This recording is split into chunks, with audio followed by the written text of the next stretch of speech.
Well, Bonnie, Kristian, thank you so much for joining us on A Pastor and a Philosopher Walk into a Bar. Yeah, thank you so much for having me. So the book is Untrustworthy, the knowledge crisis breaking our brains, polluting our politics, and corrupting Christian community. And man, what a timely book. Yeah. Seriously. And I just want to start out the interview with the way you started out the book, which was just settled me in so firmly, both informing me on your point of view, where you're coming from, and what the book is going to be all about. And in the introduction, you begin with a story about your friend Jim. And it just roots you right away into what we're going to be talking about. So can you tell our listeners a little bit about that story? Yeah, absolutely. So Jim is older, like nearing retirement age, and he and his wife were thinking about buying a house in a new city to be near family. And I'm like all over Zillow, love to look at old houses. So everybody knows this about me. So we were like, sending some Zillow links back and forth, and they were going to look at some of the things that I'd sent. And this was in the fall of 2020. And so the election is getting closer, and Jim starts to realize, like, hey, maybe Trump is not going to win this thing. And he's like a big talk radio listener. And so it wasn't so much like the election conspiracy theory type stuff. It was just like he was realizing, like, hey, maybe Biden does win. And that really freaked him out because of, like what he was hearing in his media of choice. So much so that he decided that he wouldn't buy a house in this city after all. And I was just like flabbergasted, like, you're going to change your plans because of the election? Mm-hmm. And so we're talking about this, and things came to a head with like this line that's burned into my brain where he said, like, I don't want to be in a city in the middle of a city in the middle of a million starving people.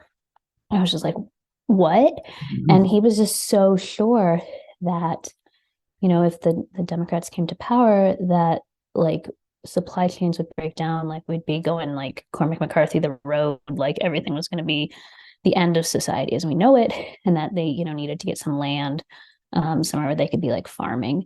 And of course now, with 3 years later almost, or two and a half, none of that has happened. Mm-hmm. And I was pretty confident at the time that none of that was going to happen. Not to say we haven't had some inflation, certainly, but he was just certain enough that he did change his plans and did not buy a house and used some of his down payment money on a camper trailer, which doesn't hold value the same way that property does. And so that was sort of a moment where it became this knowledge crisis that I'm writing the book about became super real to me, because it wasn't just what he was thinking about, right? Like, this had real consequences in his life. And that's like the sort of consequences that are very serious. And made it, it was shocking to me. Like I said, that line is burned into my brain. And so when I started working on the book, it was like, this is a big part of it. This is a very concrete example of how badly this can go. Mm-hmm. So Jim, your friend, really kind of made a decision that changed, maybe that's his retirement that he spent on that, and changed the course of his family's future, perhaps. And I'm assuming he's a friend of yours. You're obviously a very sensible, smart person after reading the book. I'm assuming Jim isn't crazy, right? Like, no, very reasonable guy. And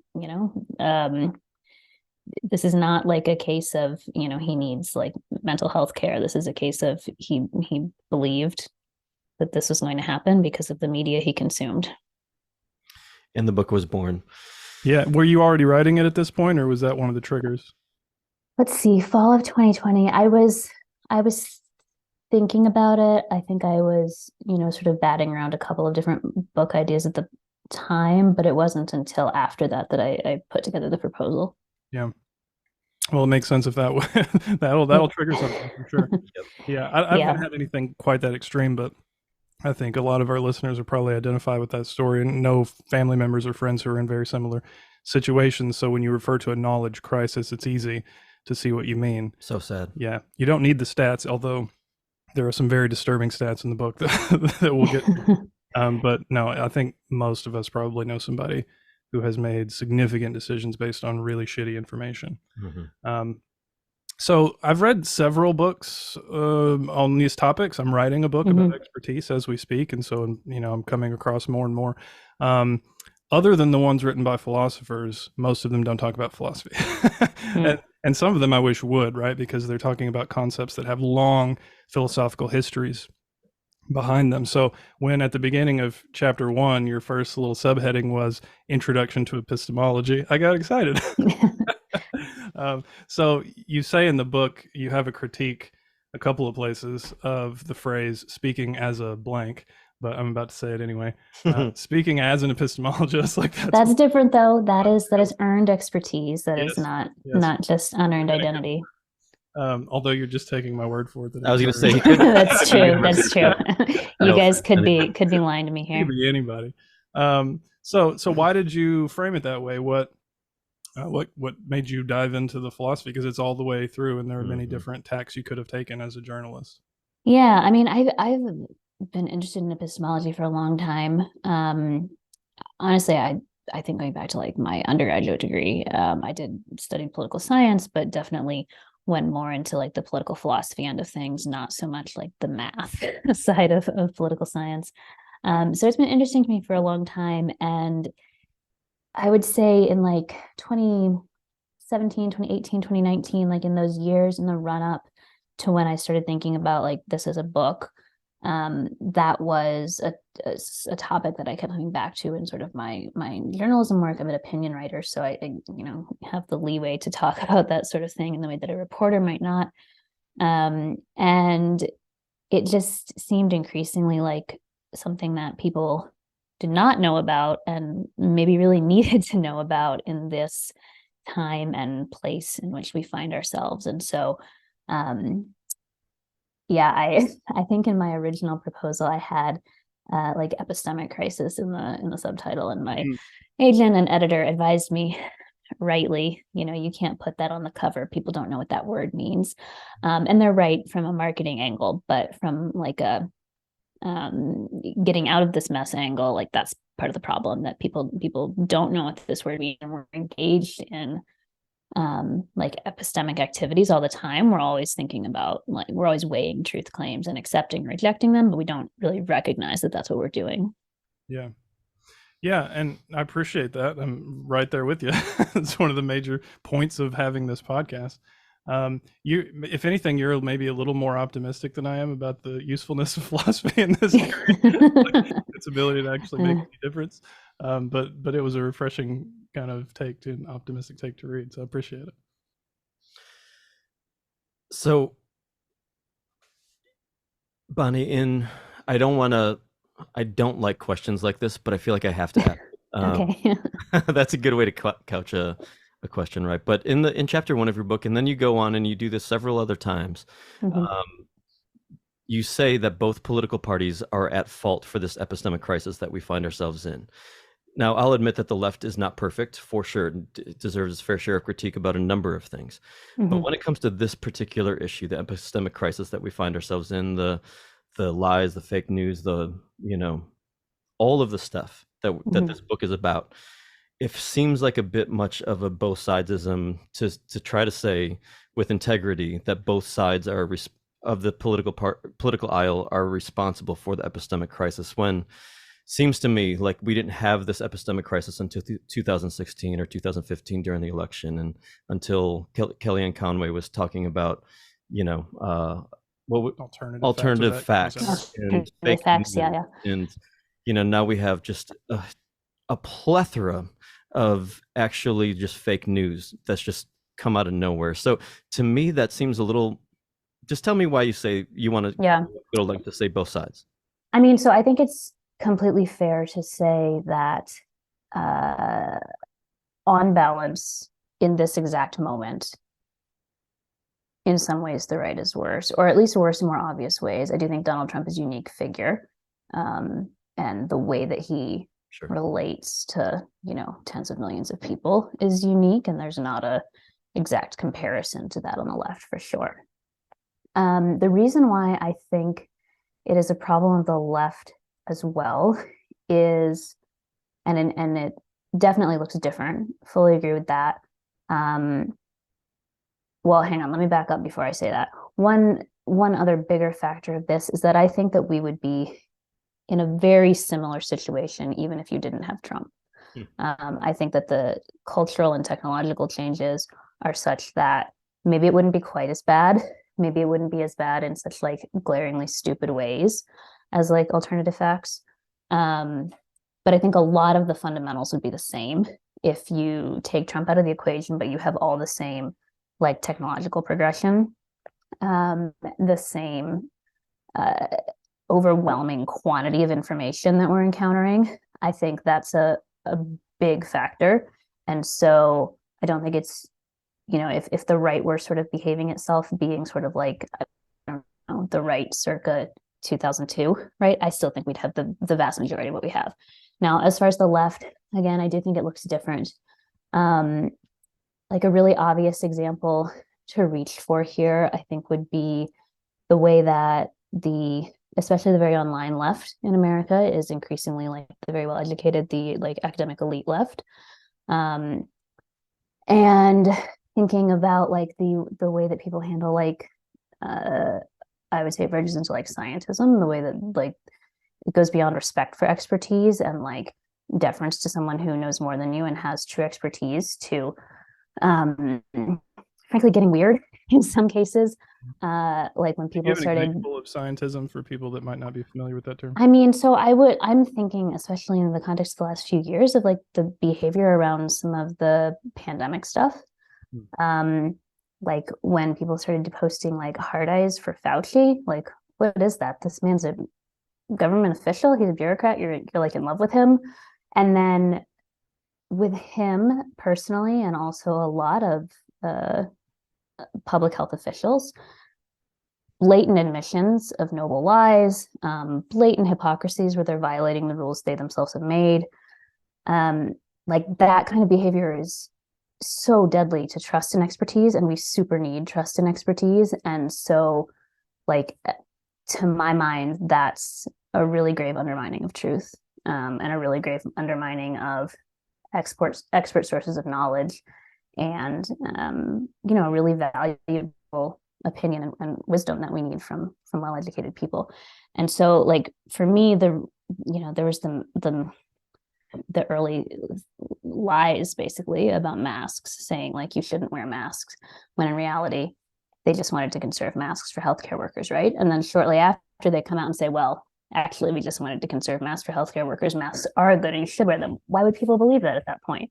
I mean, you know, I think you should have worn the mask, right? But the fact is, after a lie like that, that's terrible, and you can't expect the public to buy into what you say after that, and that won't contribute to epistemic crisis.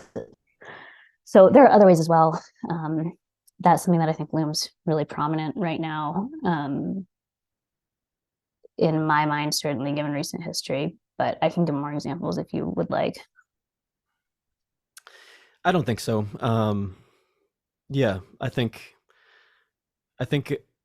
people go overboard with the both sidesism, caution, and awareness, and you know, like, and by that I mean sometimes, a lot of times, it is really healthy to critique both sides of an issue and to say, let's be honest about both sides. I'm just not sure this one is particularly for me one where you can do that, but I don't want to turn this conversation into a debate. For what it's worth, it didn't stand out to me as strongly as it did to you. I noticed some of it, but it wasn't like a major critique I had of the book or anything like that. I don't always agree with some of the targets. For example, I don't think Fauci was lying in the example that you use. But I can totally see the point. And I definitely know, after many years of teaching undergraduates who are mostly liberal, that the seeds for epistemic crisis are very much there. Yeah, well, and I, in fairness, I sort of distracted myself. The example that I was heading towards with Fauci specifically was where he has this New York Times interview where he's talking about what you need to reach for herd immunity. And he says, you know, originally I started at 60%. then I thought the public is accepting of this. I can bump it up to 70, 80, 90%. There's no basis in scientific fact there, right? It's pure PR. And he's admitting openly that he picked numbers at random based on what he thought the public could receive, not on any actual scientific fact. Mm-hmm. And that's just like egregious. Yeah, I don't want to get too into the weeds of that. I read the situation differently. Let's just really say, yeah. Well, we can move on, but I'm curious. Yeah, and there's also some background about the noble lie. I mean, it's a huge controversy in circles. I mean, there's a large wing of politicians who are like very in favor of like Leo Strauss, for example, who advocated and sort of popularized that kind of view. And it's rather complicated. I just have a hard time believing that he was not acting in good faith in that situation, but I could be wrong. I don't know the guy, so who knows? I think it can be in good faith. A reasonable range of statistical probabilities, and he chose one that seemed to make good strategic sense. And then the situation changed, and he did a different thing. And I think it can be at once. I'm going to ask you later about like what should an expert do when they have different information. I think it can be at once good faith and also terrible PR and undermining public trust, even if it was well intended. Like I don't think it requires there to be like any malice on his part. Right. Yeah. So maybe we're using the word lie differently then, right? Sure. That's a morally laden term, and so yeah. Anyway, that's not what I really wanted to rabbit trail. Yeah. So in chapter 2, something that I found fascinating that we actually mentioned when we were doing a recording yesterday was your research that said once we humans make a statement about what we believe publicly, we don't like to reverse them. And you have some research that you looked into. Can you tell us about that, especially as it pertains to social media? Because everyone says things publicly today. Right. Yeah. So the research is really wild. It's, that thing where you draw 2 lines of the same length, and then on one you have like arrows facing out, and on the other you have arrows facing in. And so the one with the arrows facing in looks much smaller than the one with the arrows facing out. And so basically the research that they did was they would have people guess, are these lines different lengths of the same amount?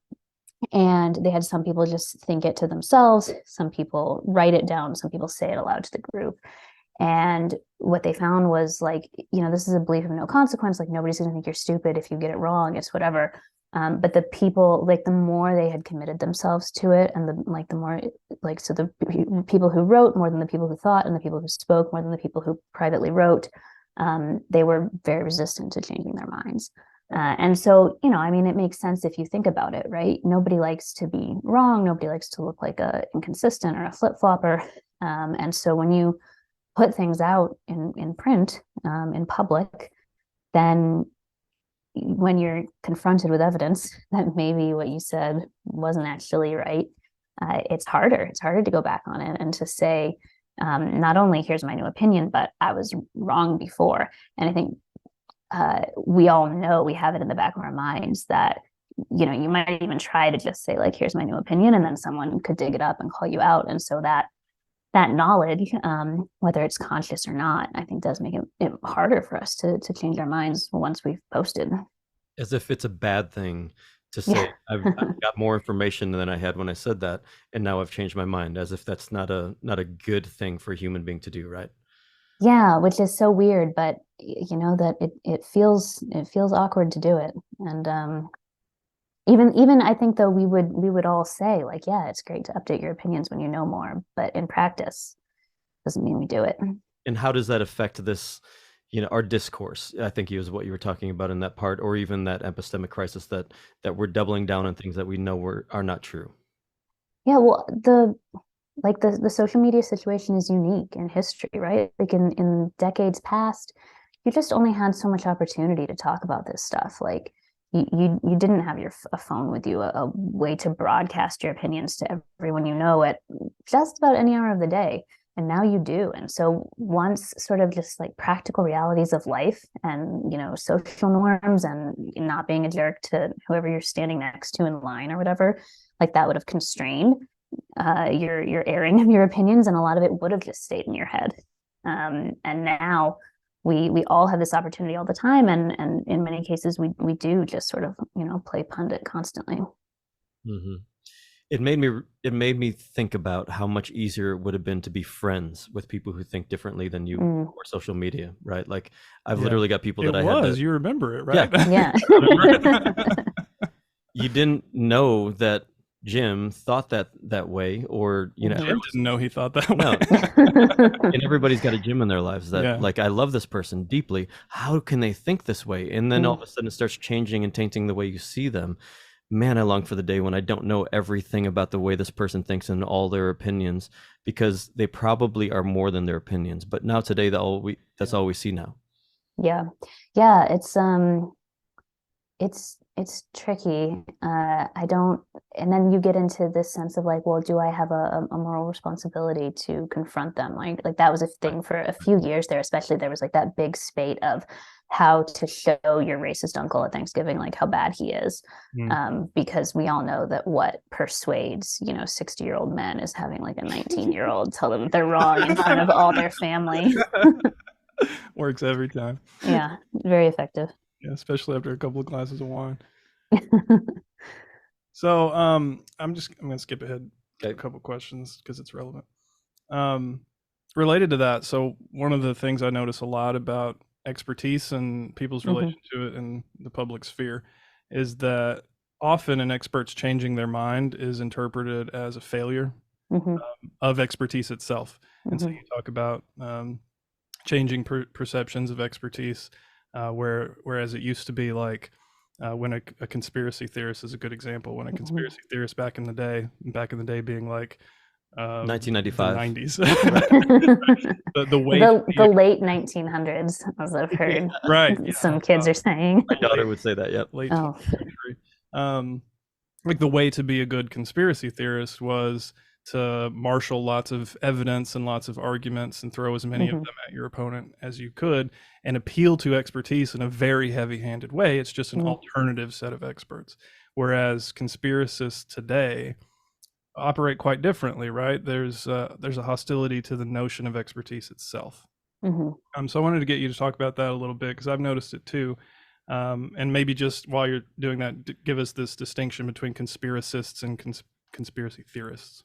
Yeah, let me start with the latter. So that distinction is not unique to me. It comes from a book called A Lot of People Are Saying by a pair of political scientists whose name I don't have memorized off the top of my head. But the basic idea is, like, as you said, that conspiracy theorizing in sort of the classic sense is, as you've described, it's like a lot of, it's the wall with the red strings and you're connecting all the dots and you're, meeting in the parking garage and getting the classified documents and building this elaborate case for proof that this conspiracy has happened.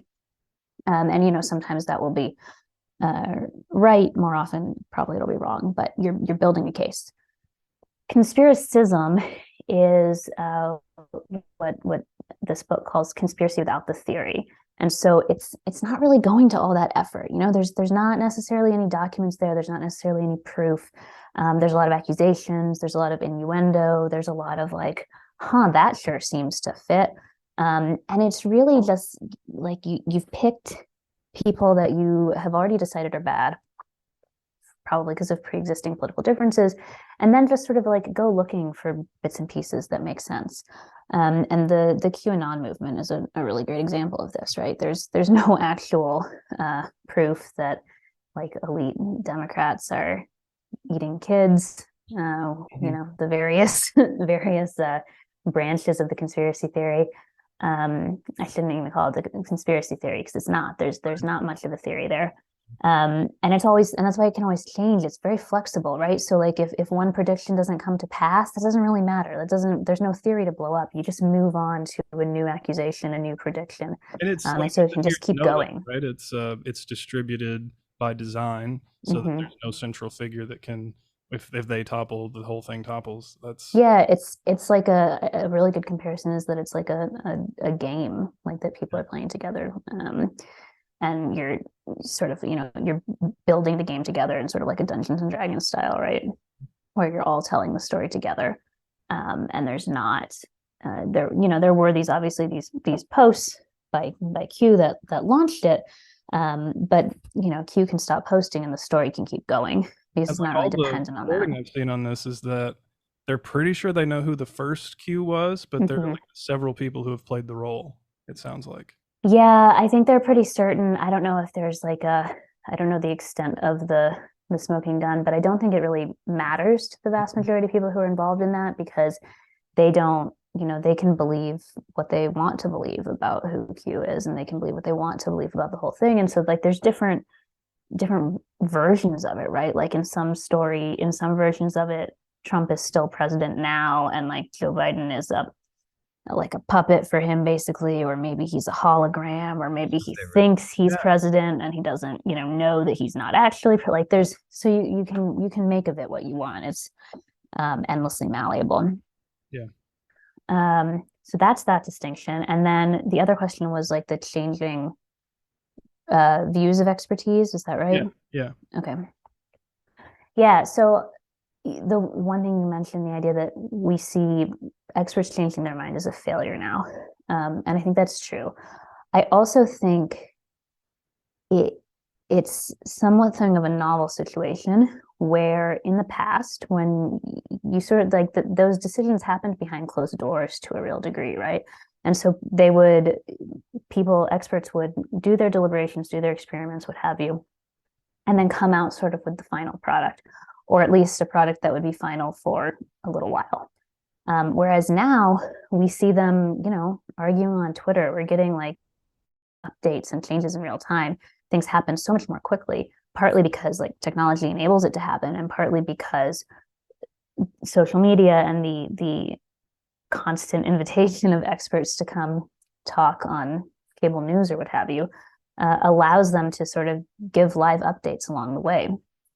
And so for a non-expert audience, it's very easy to look at those live updates and say, why haven't you figured it out yet? Like, why are you arguing about this? Why don't you have the answer yet? And of course, this is going to be complicated by the fact that having real expertise in one subject does not necessarily make you a good communicator. It doesn't necessarily give you any knowledge of how to talk to the public in a way that won't freak people out, right? And so, but now experts, just like everyone else, has that megaphone, has that opportunity to talk to the public. And so they can have at the same time real expertise and really poor PR skills, and a public that, doesn't have expert knowledge, probably feels like it has expert knowledge because it can Google.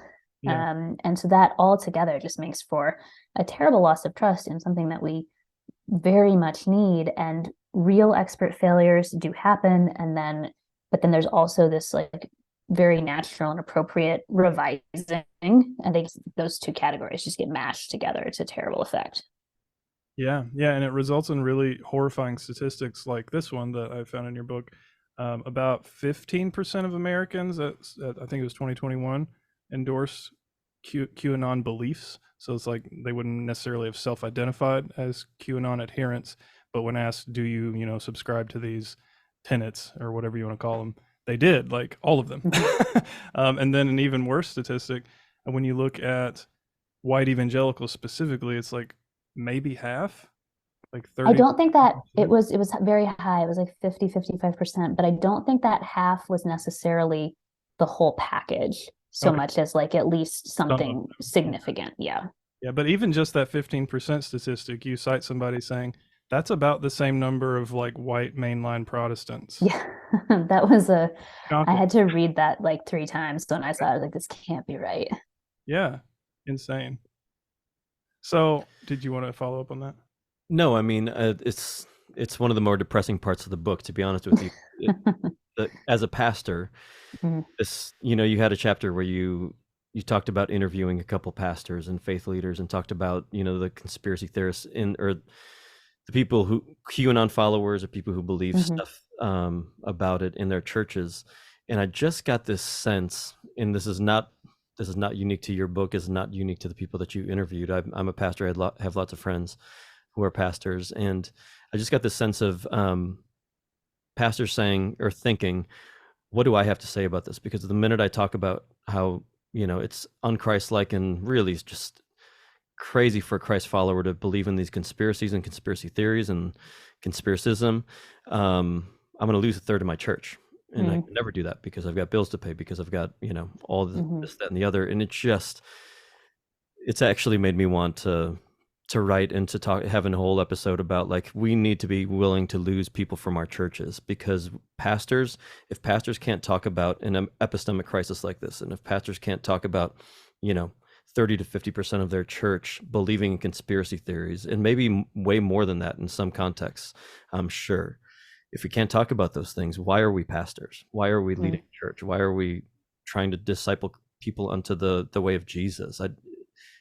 Are you as frustrated by that as I am, Bonnie? I am, though I would also add maybe and obviously I'm not speaking as a pastor. I don't envy the role of pastors ever, but especially right now. But I would add maybe some qualifiers, which are, so they leave your church, right? Well, now, is there anyone in their lives who's going to be able to push back on this at all, right? Like, to me, that's a legitimately difficult question. Is it better to be strident enough that they go because, I mean, you're confident in the truth of what you're saying?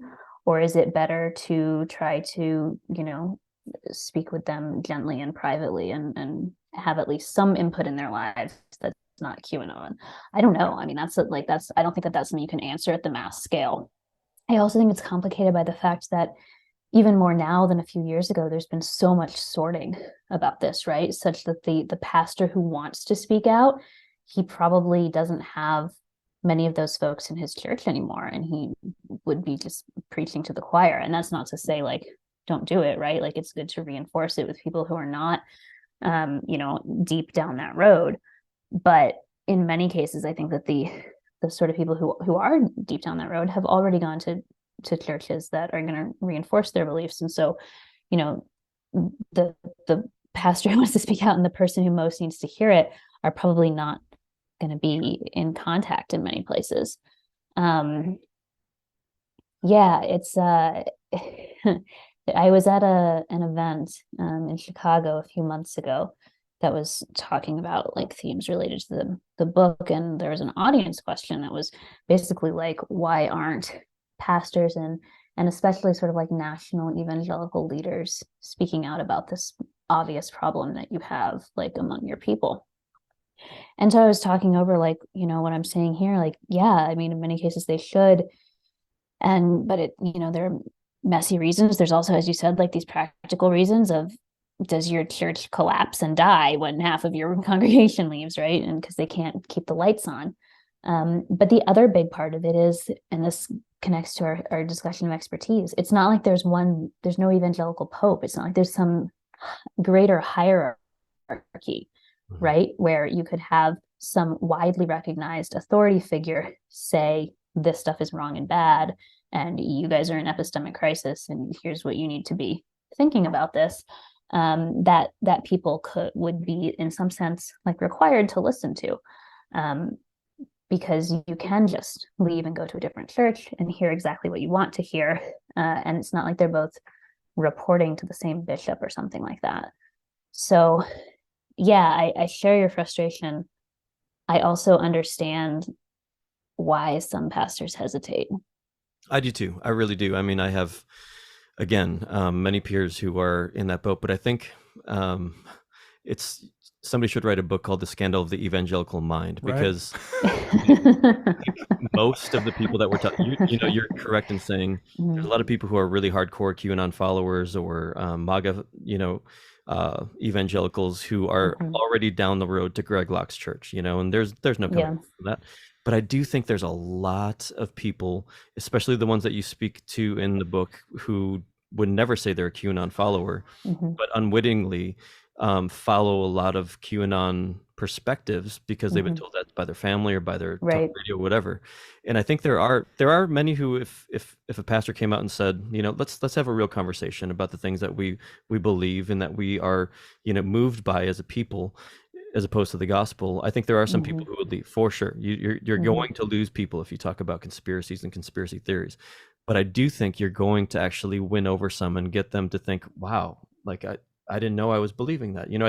I do think there's still an enough enough people to make it worthwhile. And then, because if we don't, first of all, our churches are going to turn into cults like Greg Locke's church, whether we like it or not, if we're not going to be able to speak to it out loud. And also, just as a pastor, that's where I just want to say, if we're not able to speak into our congregation's lives in real ways, challenge them by the gospel, and call them to follow Jesus, then we're not pastoring anymore.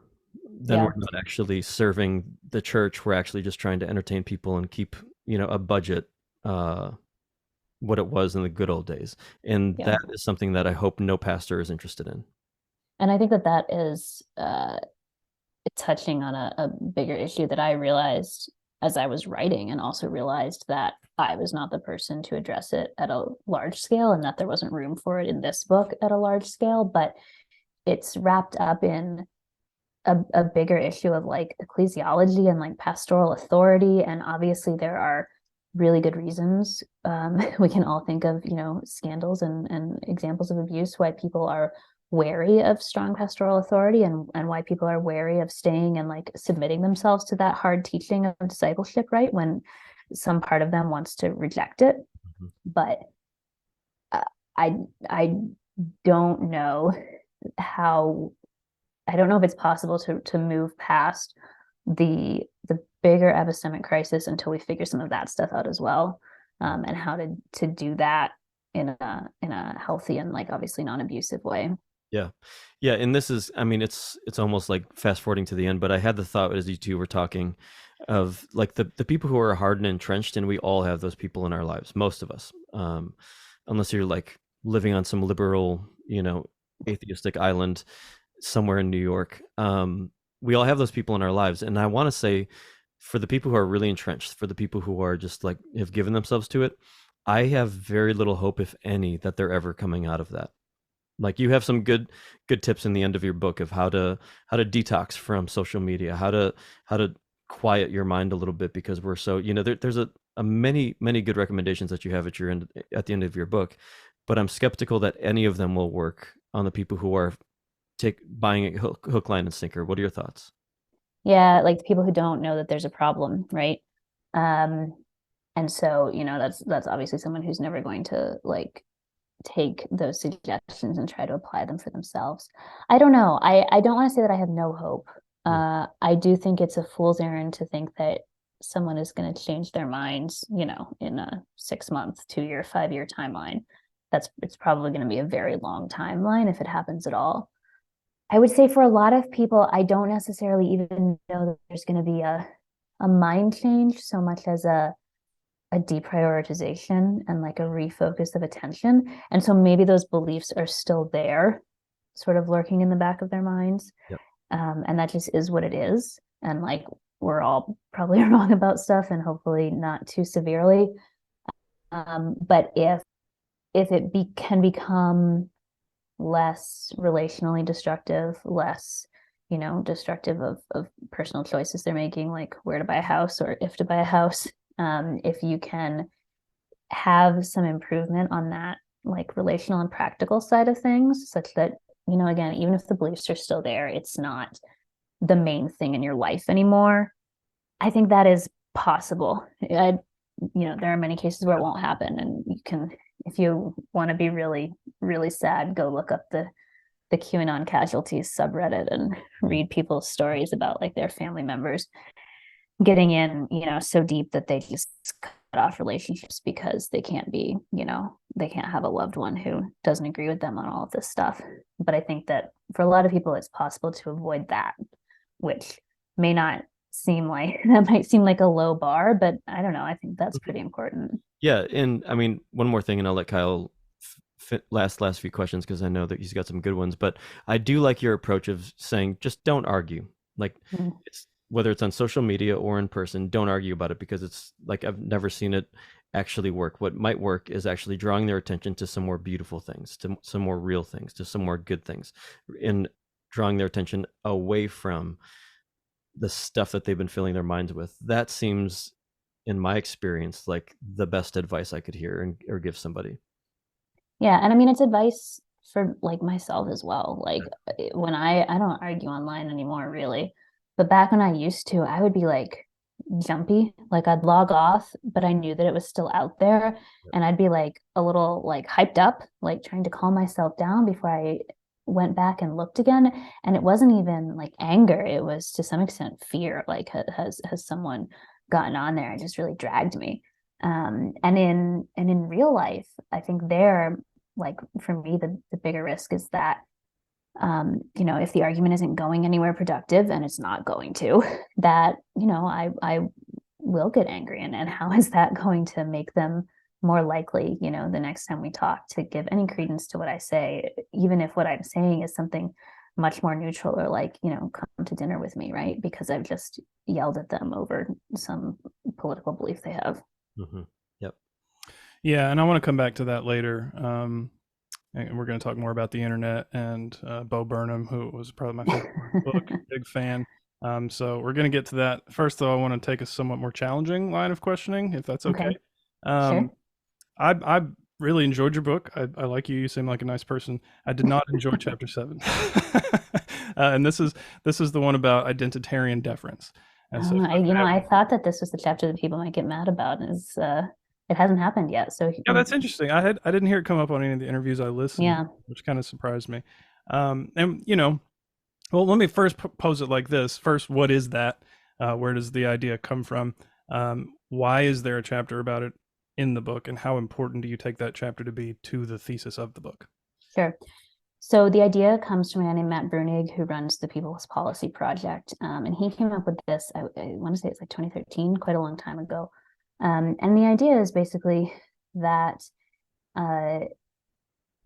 he's naming it as a critique. He's not advocating for it, but the idea is basically that people will expect deference to someone who is the more historically oppressed conversation partner, especially on issues relating to their oppression.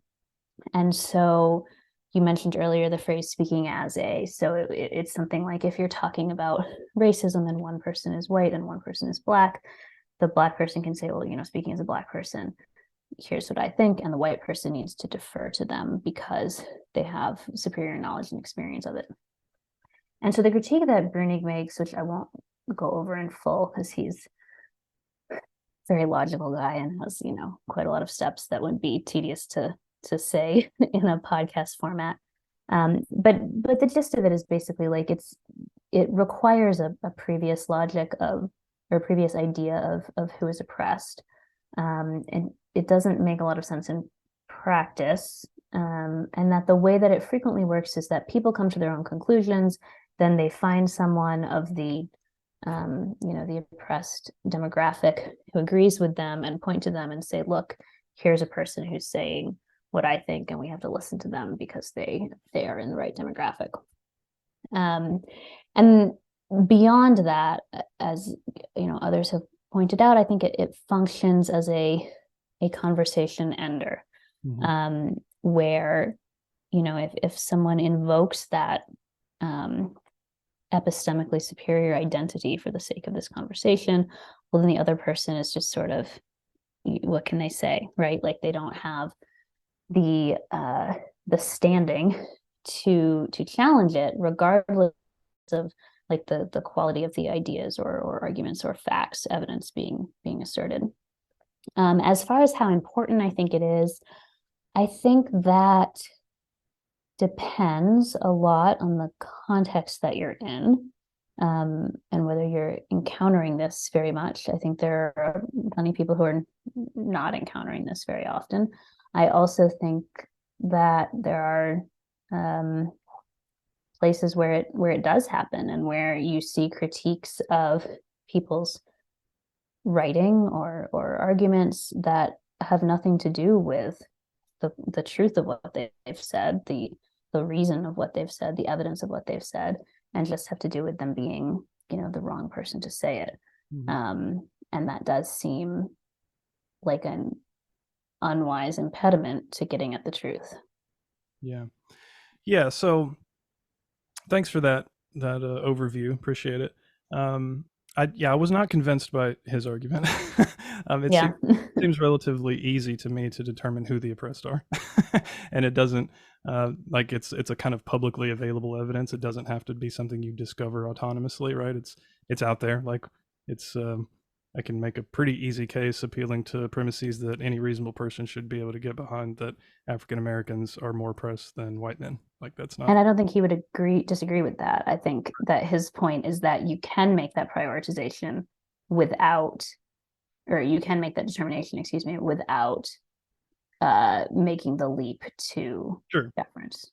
Yeah, so deference is definitely an extra step. I think it's a reasonable step in some cases, but he seemed to be making some kind of circularity argument that I just didn't think was there. Like start with a kind of public evidence and then determine if it is then a reasonable step into deference. And I think in some cases it is. Now I will say this, you do a good job of describing the worst version of it in the chapter. And so if I had a critique of that chapter, I guess it would come down to some kind of straw man situation that was maybe happening. Now I've definitely seen the thing you're critiquing on Twitter. Like it's there. it's in social media. And if that's the target, then fine. But one thing I like to do, and I always did this with my students as well, is try to get them to look at the best version of a view before critiquing it, right? Sure. And so I kept waiting in this chapter for that version to make an appearance, and then it never did. So at the end of it, I was left a little disappointed because you can easily come away from that chapter not knowing anything about this or the background of it or anything like that, with the idea or the impression that the whole connection between epistemic deference or epistemic privilege and identity is just hopelessly confused. And it's just not the case. If that were the result, then I think it would be a kind of straw man rejection. So for example, there's a probably 40-year tradition in epistemology, particularly feminist epistemology, that has a rich and varied account of this relationship. And there are long-standing debates amongst feminist epistemologists about what they call standpoint epistemology or standpoint theory. And there's some very interesting stuff to learn there, and some very interesting example cases that get used. And I think there are some very productive fields of research, including in hard sciences and things that you might not expect, that have come out of those discussions. Feminist philosophers of biology, for example, who will describe in detail the ways that biological research might have gone differently if women were involved, and how it has gone differently since women have been involved, and how maybe having women in those spaces can give them a kind of epistemic privilege because they can see things both from the perspective of the marginalized and from the perspective of I don't want to say the oppressor because it's kind of Marxian. Sure. You know what I mean? Like they can see it. They have this kind of double vision, which does go back to Marx. And so they can see it both ways, whereas the one on top of the hierarchy can only see it. Can only see it in the one way. And so there's lots of insights that I think are very rich and very valuable that come from that tradition, and they didn't show up in that chapter. And also there are cases where that kind of deference just seems to make intuitive sense. So, for example, George Yancy at Yale is a philosopher who writes a lot about race. Kristian. He wrote probably my favorite opinion piece that I've ever read in the New York Times. He wrote called, what the heck was it called? It was a letter to Christians asking them to just listen to him about racism. I think I've read this relatively recently. It was just a few years ago. Yeah. Anyway, so he uses this example of being on an elevator. He's a, I don't know, 60-year-old man, black man, gets on an elevator. He's a professor at Yale. So like he gets on an elevator to go to his car, and a white woman is standing in the elevator and immediately tenses up when he gets on the elevator. He says this is a regular occurrence. It's not like it happened one time. And then he has a really interesting and really detailed explication of that experience, and he goes through it with his students regularly, and he wrote a paper describing all of his students' quick responses. And some of them are really reasonable responses, but they're so quick that it raises the point rhetorically, why are you going there so quickly, instead of trying to understand how I'm describing this experience to you from my perspective. And so we can imagine that kind of situation. let's say you have the white woman on the elevator and you have a white guy on the elevator, and George gets on the elevator and the white woman tenses up and George says that's racist and the white guy says no, it's not. It seems like George might have an epistemic privilege perspective in that situation. So I don't see some kind of reasonable version of that. Yeah, no, and I don't disagree with that. And granted, I would have to go back and look at the chapter again with this in mind. My recollection is that I did allow that there are times when your unique experiences and perspective and standpoint, yes, do give you insights that others will not have. That it will let you raise questions that others will not know to ask. I think that is in there. Is it in there as much as it could have been? Maybe not. That you may be quite right about that it could have been emphasized more. So yeah, no, it's not my intent to suggest that people's perspectives are never valuable, that it's never going to give you a unique angle on things. But rather that if it becomes a tool to end the conversation rather than to expand it. And in the op-ed that you're talking about, I would say that's certainly expanding the conversation. Yeah. That's when it becomes a problem. And as you say, it is something that happens a lot on social media. As for how much it happens in real life, like I said, I think that depends a lot on the context that you're in. Probably, like I said, there are a lot of people who are not encountering this at all and would read that chapter and say like, "Huh, that seems bad. I don't really see that happening." Yeah. It is inevitably a pretty internet focused book. And so maybe overstating, for the average person's experience, how much the worst version is happening. Let me ask one more follow-up to that, and then I want to talk about the internet, and then we can be sure if that's okay. I don't want to keep you too long. Yeah, no worries. Do you think, because at the end of that chapter you say something very strong, I'm going to quote it here. Okay. So you put some serious religious weight on the importance of your point about identitarian deference. You say, if white men have one epistemology and black women another, the whole New Testament vision of humanity redeemed and made one in Jesus is undone. So that makes it seem really significant, right? What I want you to help me understand is how you avoid succumbing to your own critique of this kind of deference by relying on your Christian identity as a way of framing the right approach to disagreement. Does that make sense? Yeah, well, I would say two things. One is that quote, hopefully, reads as an explicit callback to a block quote earlier in the chapter from Mark Lilla, where, let me find that so I can give the context of that. So he's talking about his experience as a professor at Columbia University, and he says, classroom discussions that might once have begun, I think A, and here's my argument, now take the form, speaking as an X, I'm offended that you claim B. This makes perfect sense if you believe that identity determines everything. It means there is no impartial space for dialogue. White men have one epistemology, black women have another. So what remains to be said? What replaces argument then is taboo. Yeah. So in that case, the specific scenario that I'm pointing back to, again, is not these people have different standpoints and different things to contribute to the conversation. It's one person shares what she believes and the other person has to simply be silent because there's nowhere else to go.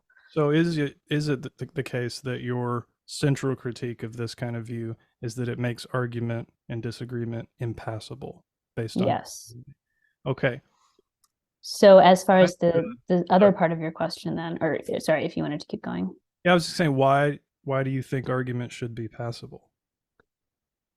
Why do I think argument should be passable? I mean, certainly I think that there are cases where we would agree to disagree, but there's a difference between reaching that after having heard both people's points, both people's perspectives, both people's evidence, and saying, well, after considering all of that, I just don't come to the same conclusion that you do, as opposed to one person is able to speak and share their experience and their standpoint, and the other person isn't really able to contribute.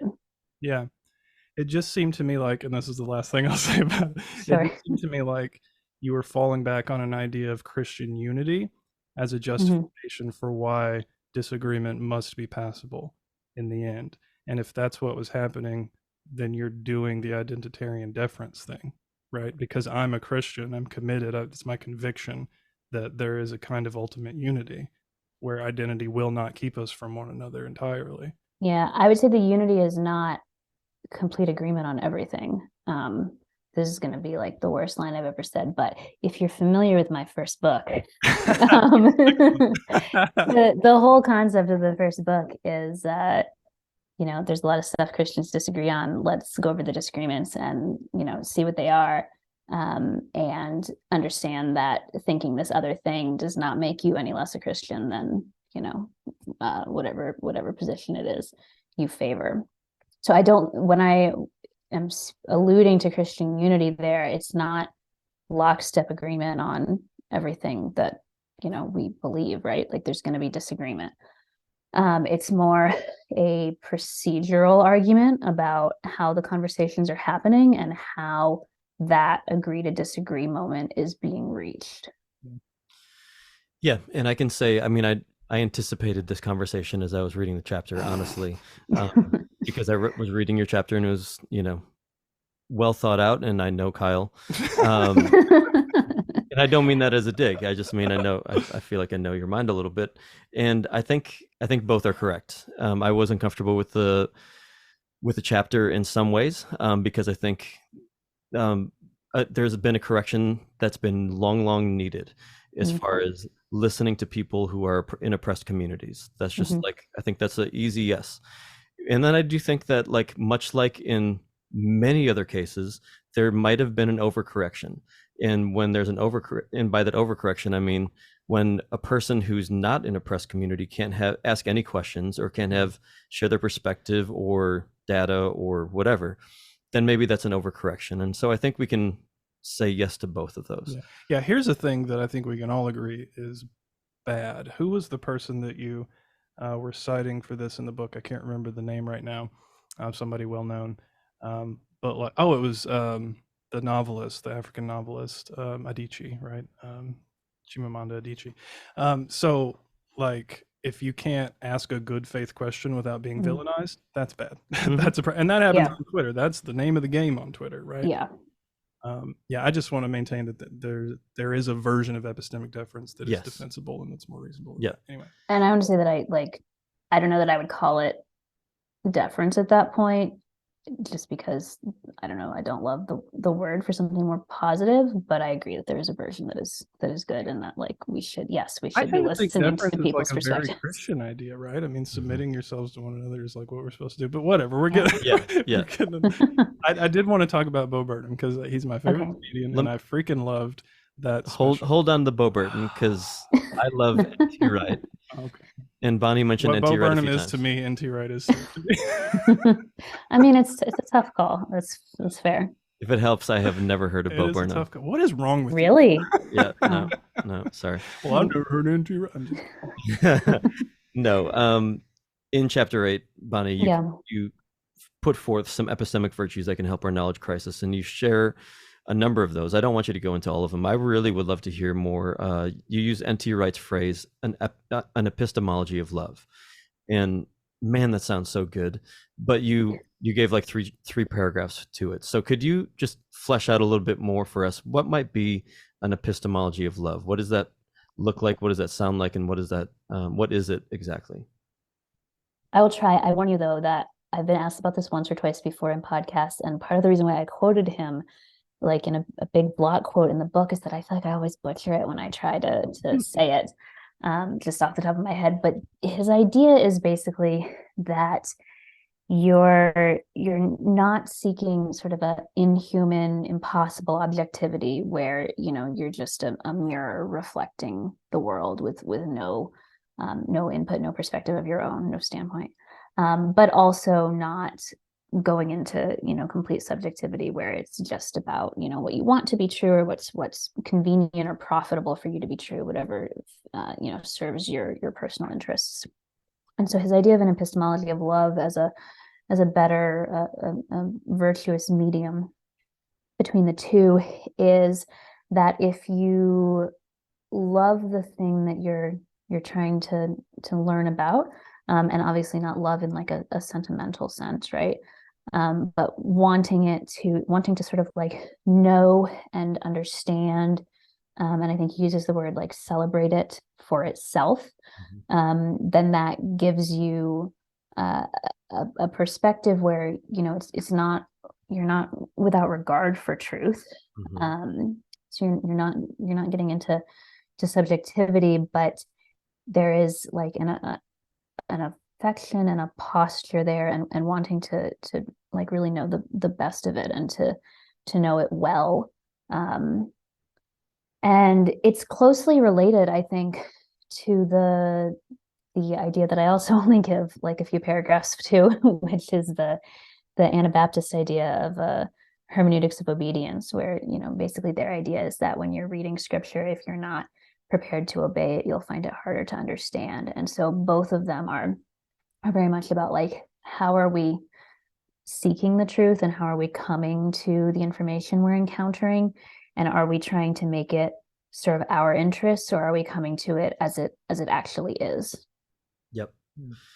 Which reminds me of so much of Jesus in the Gospels. But do you have any thoughts on this idea of an epistemology of love? Only that it's another kind of identitarian deference. Oh boy. Oh boy. Right? I should defer to the person who's obedient in their interpretation of scripture, right? It's part of their identity. No, I think I would just call it epistemology. Sure. What he right? Unless your understanding of epistemology is rooted in like the 17th century or something, like that's just what we're doing.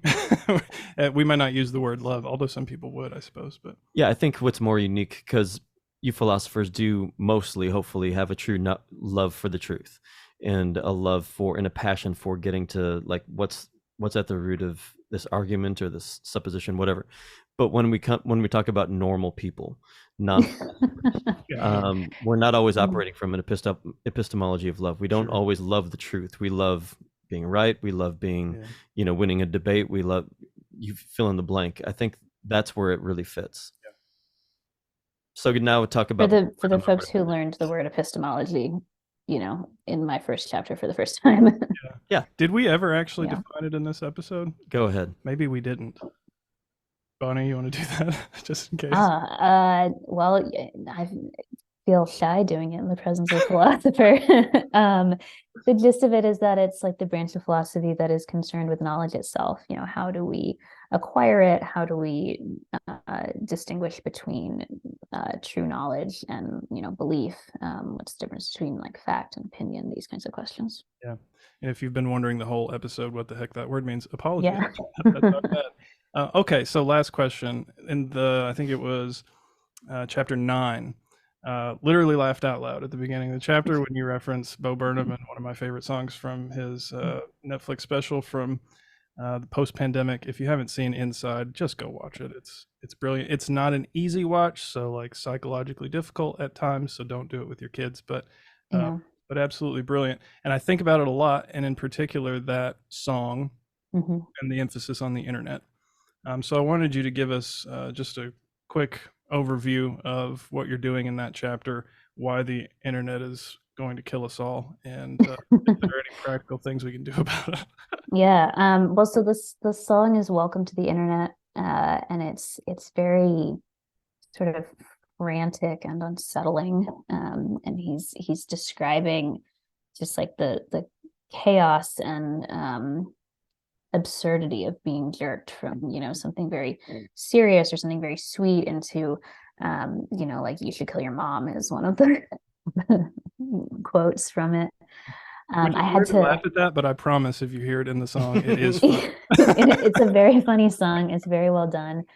I had to quote pretty selectively to keep out some of the quotes that, out of context and without seeing the song, just wouldn't sit right. Wouldn't have published. Yeah, to keep your standing as a good search out on the page there. Yeah. But yeah, I think especially if you are, you know, around our age, of an age where you can remember the time before the internet, but you also in a sense grew up with it, it's very like evocative of what it feels like to be plunged into this environment. and have to figure out how to navigate it. And so I don't remember when that came out, but I'd seen it recently enough when I was starting to write that chapter, which is, significantly about how do we handle ourselves with the internet and other media as well. But I think, for a lot of people, it is the internet that is the main thing to be handled. And so that's getting into a lot of much more pragmatic stuff about choices we make around our news consumption and our habits and where we're placing our attention. So much of which, especially at this point for me, in the book podcasts and promotion process, seems like, well, this is all so obvious. Did I really need to spell this out for people? And then I go up to my bedroom and spend 2 hours scrolling on my phone, right? And it's like, oh yeah, this is why I spelled it out, because it is so obvious, and yet it's also something that we all need to be told so often. If, as the subtitle says, your brain is broken. And I do feel like my brain is broken by the internet and by the media environment in which I live and work. And it's something that I have to, continue to deal with. And the Bo Burnham song, Welcome to the Internet, is recognizably the product of another broken brain that is aware of its problems.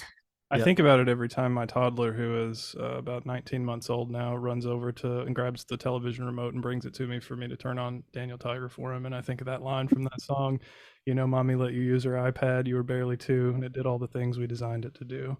And I just think, oh, shit. Oh, yeah. That's real. Yes.